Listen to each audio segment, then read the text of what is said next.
மண்டலம் அதிமுகவுடைய கோட்டை. அந்த கோட்டையில ஓட்ட போட்டு தனக்கு சாதகமா மாத்த திமுக முயற்சி செஞ்சுட்டு வருது. அதுக்காக செந்தில் பாலாஜியை களமிறக்க இருக்கிறாரு ஸ்டாலின். 2021 சட்டமன்ற தேர்தல்ல அதிமுக 66 இடங்கள்ல வெற்றி பெற்றது. அதுல 42 தொகுதிகள் கொங்கு மண்டலத்துல இருந்துதான் கிடைச்சது.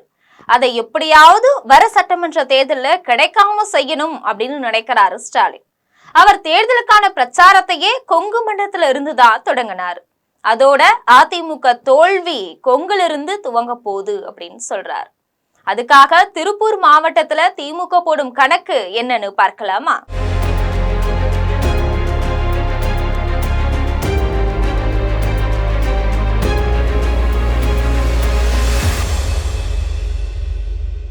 திருப்பூர் மாவட்டத்துல மொத்தம் 8 தொகுதிகள்ல அவிநாசி மற்றும் தாராபுரம் ஆகிய 2 தொகுதிகள் தனி தொகுதிகள். மீதம் இருக்கிற திருப்பூர் வடக்கு, தெற்கு, காங்கேயம், பல்லடம், உடுமலைப்பேட்டை, மடத்துக்குளம் ஆகிய 6 தொகுதிகள் பொது தொகுதிகளா இருக்கு. இந்த 8 தொகுதிகள்ல திருப்பூர் தெற்கு, காங்கேயம், தாராபுரம் ஆகிய 3 தொகுதிகள் மட்டும்தான் இப்போ திமுக கிட்ட இருக்கு. பல்லடம், உடுமலைப்பேட்டை, மடத்துக்குளம், திருப்பூர் வடக்கு, அவிநாசி ஆகிய 5 தொகுதிகள் அதிமுக வசம் இருக்கு. 2026 தேர்தல்ல கைவிடப்பட்ட 5 தொகுதிகளை கைப்பற்றிடணும் அப்படின்னு திமுக முனைப்பு காட்டிட்டு வருது. அதே நேரத்துல உடுமலைப்பேட்டை, திருப்பூர் வடக்கு அல்லது தெற்கு தொகுதிகள் இளைஞரணிக்கு ஒதுக்கப்பட வாய்ப்பு இருக்கிறதா பேச்சு எழுந்திருக்கு. இது திருப்பூர் திமுக வட்டாரத்தை பரபரப்பா ஆக்கி இருக்கு. இது தொடர்பாக கட்சியுடைய சீனியர்கள் சிலர் கடந்த பாராளுமன்ற தேர்தலின் போது இளைஞரணிக்கு முக்கியத்துவம் அளிக்க வேண்டும் அப்படின்னு உதயநிதி தலைமை கிட்ட தொடர்ந்து வலியுறுத்தினார். ஆனா அந்த தேர்தல்ல உதயநிதி எதிர்பார்த்த மாதிரி இளைஞரணிக்கு முக்கியத்துவம் கொடுக்கப்படல.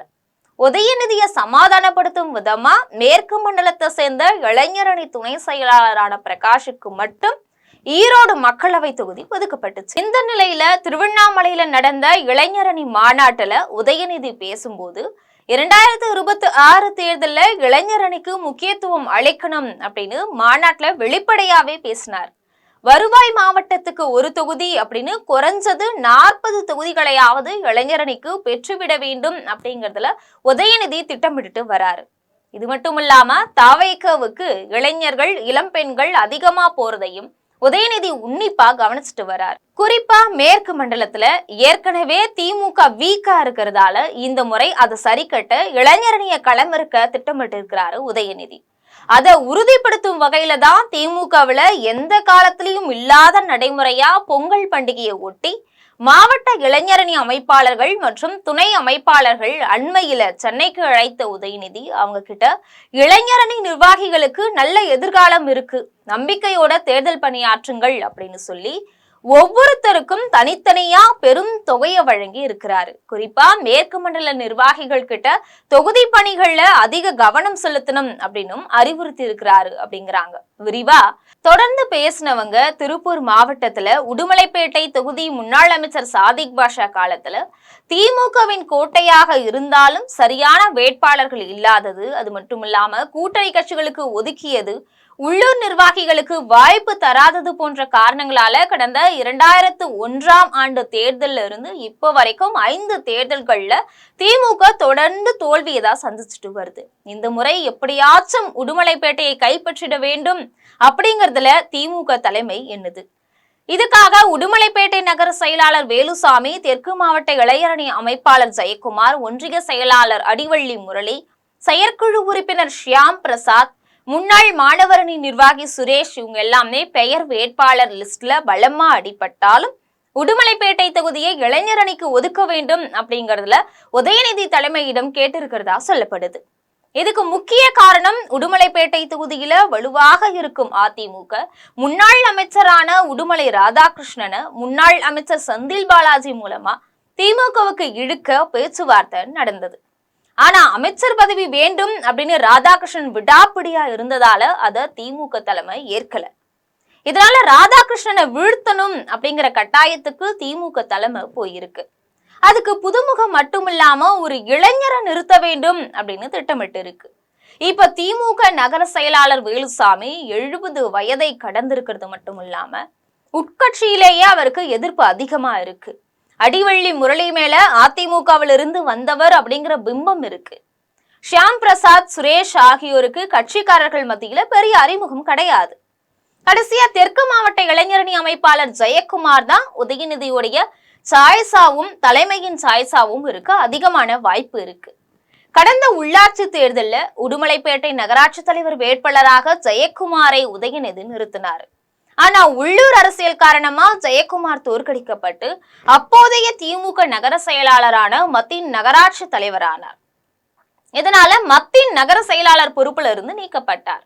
ஏற்கனவே அரசு கல்லூரி பணியை ராஜினாமா செஞ்சுட்டு அரசியலுக்கு வந்தவர். நகராட்சி தேர்தலில் தன்னால நிறுத்தப்பட்டு உட்கட்சி அரசியலால தோற்கடிக்கப்பட்டவர் அப்படிங்கிற சாஃப்ட் கார்னர் ஜெயக்குமார் மேல உதயநிதிக்கு இருக்கு. இதனால உடுமலை தொகுதி அவருக்குத்தான் ஒதுக்க வாய்ப்பு இருக்கிறதா பேச்சு எழுந்திருக்கு. உதயநிதியோட கேண்டிடேட் அப்படிங்கறதால தெற்கு மாவட்ட செயலாளரான MP ஈஸ்வரசாமி ஏற்றுக்கொள்வார். ஆனா களத்துல அதிமுகவை விட திமுக உடைய உட்கட்சி அரசியலை ஜெயக்குமார் அதிகமா எதிர்கொள்ள வேண்டி இருக்கும். இதை சரி கட்டுறது கட்சி தலைமை மற்றும் உதயநிதியோட கையில தான் இருக்கு அப்படின்னு சொல்றாங்க.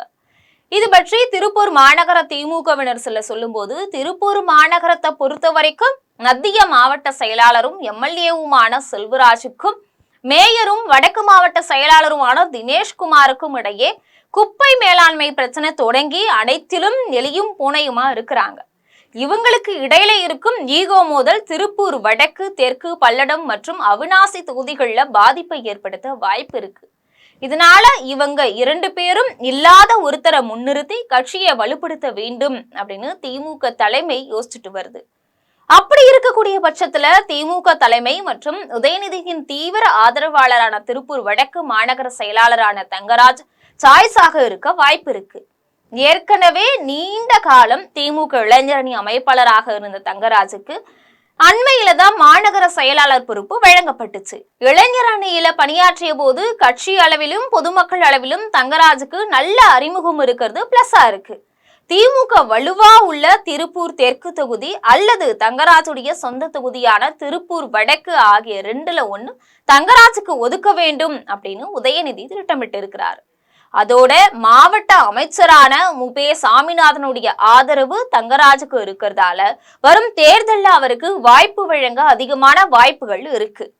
ஆனா ஒரு புறம் வடக்கு மாவட்ட செயலாளரான மேயர் தினேஷ்குமாருடைய அரசியல், மறுபுறம் சீனியரும் MLAவும் மத்திய மாவட்ட செயலாளரான செல்வராஜ் ஆகிய இருவரின் உட்கட்சி அரசியலை எதிர்த்து தங்கராஜ் களத்துல நிற்கிறது ரொம்பவும் சவாலானதாக இருக்கும் அப்படின்னு சொல்றாங்க.